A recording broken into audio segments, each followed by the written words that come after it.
Yes everybody, ये कल आपको लास्ट एक क्वेश्चन दिया गया था as a homework. Question is prove that relation R E L, मैंने वर्ड जो लिखा है रिलेशन को रिप्रेजेंट कर रहा है।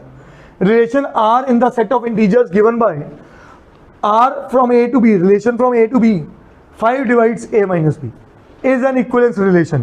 पहला पार्ट हमें क्या प्रूव करना है, ये एक क्या है इक्विवेलेंस के लिए कौन से 3 पहलू, रिफ्लेक्सिव, सिमेट्रिक एंड अस्मी। कल आप ऑनलाइन क्लास में थे, ओके।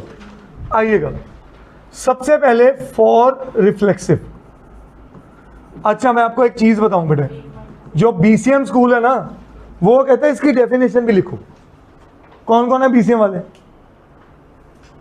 ठीक है? अश्मिता मैम होते थे वो नंबर काटते थे इसके, पूरी सही चीज लिखने, वो कहते डेफिनेशन लिखो, बट अब शायद नहीं कहा जा रहा, तो इस चीज का ध्यान देना। डेफिनेशन क्या है, A comma A belongs to relation, सही है? तो अब इसको लिखना कैसे, अब फॉर रिफ्लेक्सिव बी की जगह भी क्या आ जाएगा, A. So A minus A is 0 विच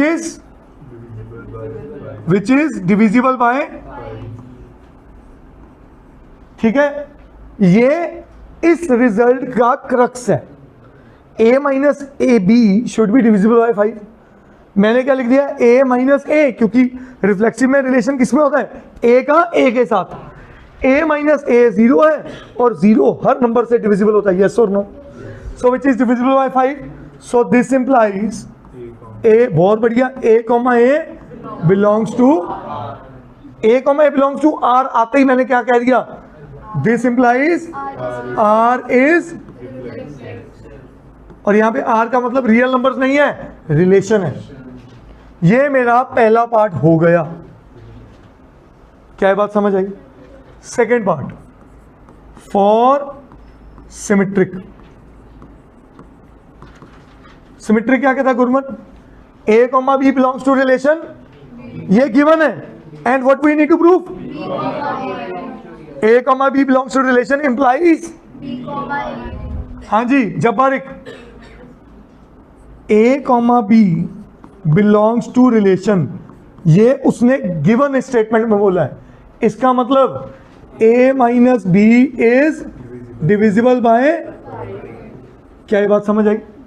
इसका मतलब a minus B is equal to 5k, where k is any integer, yes और नो?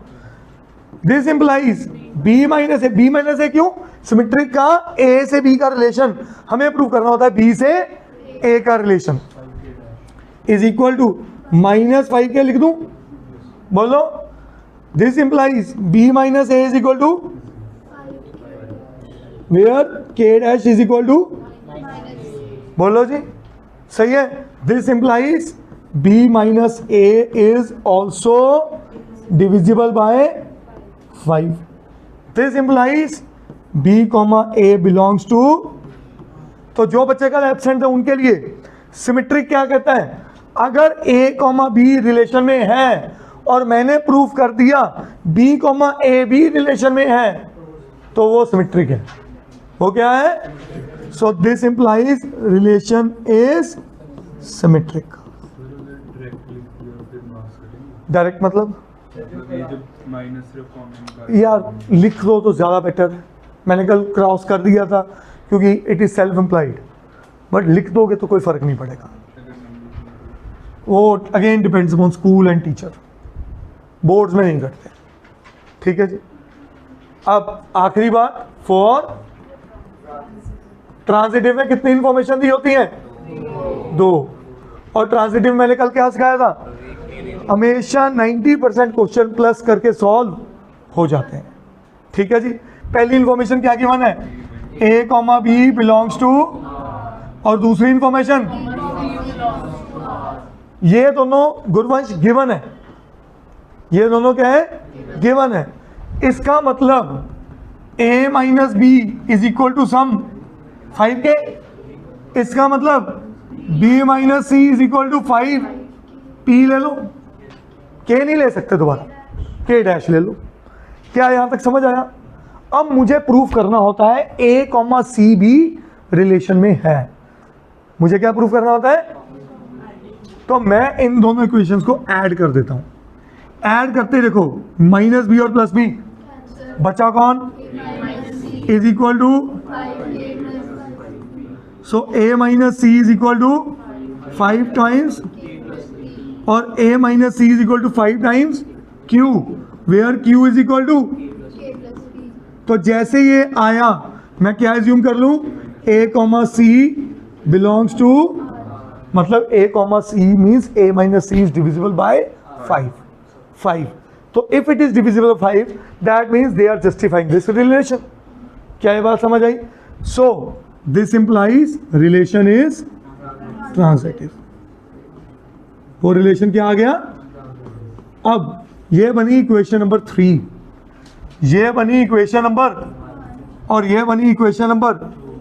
सो जब तीनों होते हैं रिफ्लेक्सिव, सिमेट्रिक या ट्रांजिटिव, हम क्या कहते हैं? रिलेशन क्या है? सो फ्रॉम 1, 2 and 3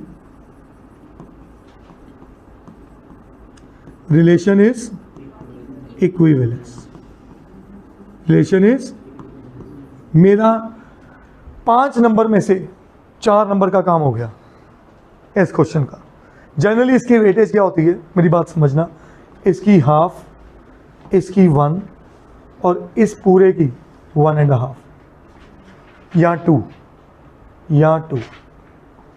और इक्विवेलेंस क्लास का 1 नंबर का क्वेश्चन है जो ये पूछा गया, right the equivalence class of 3 and 2।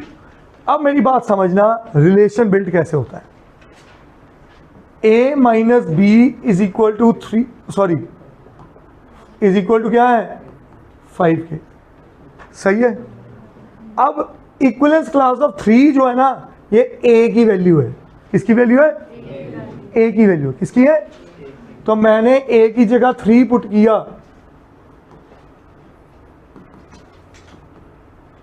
तो माइनस बी क्या आया? 5k माइनस, और b क्या आया? 3 माइनस 5k। अब k की इंटीग्रल वैल्यूज पुट करते जाओ। k की क्या पुट करते जाओ?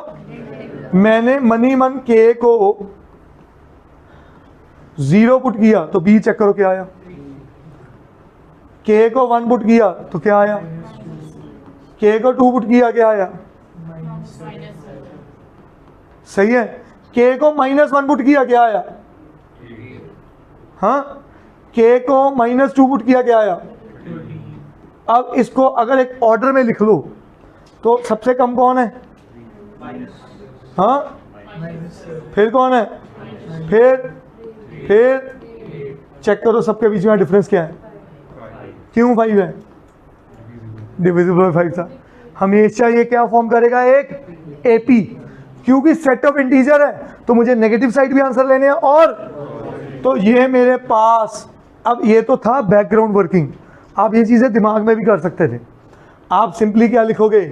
इक्विवेलेंस क्लास ऑफ 3, ऐसे लिखते हैं इसको, ठीक है। क्लोज ब्रैकेट में क्या क्या बन गए? Dot dot dot, -2, 3, 8, 13 and so on. क्या ये बात समझ आई? बोलो। अब जल्दी से सोच के बताओ, इक्विवेलेंस क्लास ऑफ 2 क्या होगी? बोलो। 2, 7, 12, 17, 2 से पीछे आ जाओ, -3, -8 एंड सो ऑन। क्या है बात समझ आई? ये तो सिर्फ मैंने आपको सिखाया है कि जो बच्चे डायरेक्टली दिमाग नहीं लगा पा रहे उन्होंने कैसे सोचना है। क्या ये बात समझ आई सबको? हमेशा एपी फॉर्म होगी, करिए नोट।